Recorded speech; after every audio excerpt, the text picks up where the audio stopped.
So there was this brown feller that we used to throw meat at because we worked at the butcher shop. So we would take all the offal and the clippings and the wings, and on the way out of the shop, we would throw them at him because he would always stand there on the corner. And we got a good kick out of it. I mean, we'd be laughing our tails off all the way down the road because the feller would take it and he would smile, and then he would just watch us and he would yell, thank you, as we drove down the road. So I remember thinking maybe he's into that kind of thing. What Jimbo and the boys didn't know was that they were throwing wings at Slice 'em Up Mo, a renowned butcher from the Middle East who had moved to the United States in search of fame and fortune. So I remember one day he had come into the shop. His name was Mo.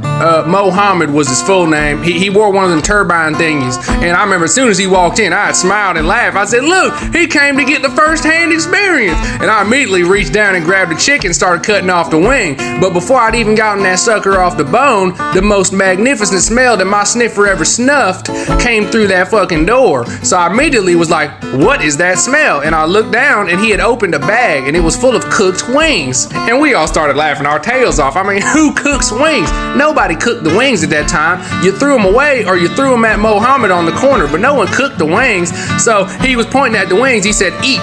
I said, I'm not eating them wings, Mohammed. The white man don't eat wings. And he said, eat. So, I could tell he wasn't gonna leave. So I said, okay, I'll eat one of these wings just to get him out of here. As a colored man, Slice 'em Up Mo was technically not supposed to be in the white man's butcher shop. But since they saw him as entertainment, they had decided to allow him to stay around.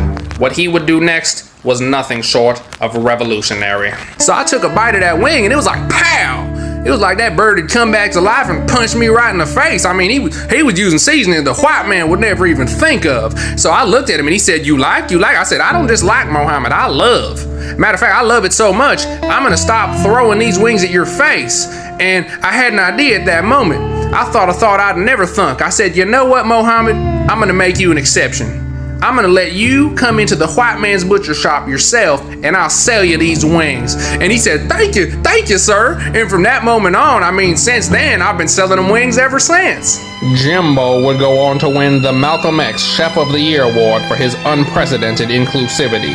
Though Slice 'em Up Mo was never quite able to open up the butcher shop he desired, Jimbo and the boys would continue to upsell him on wings for the next 30 years until Jimbo's death at the age of 76 at his home in Macon, Georgia.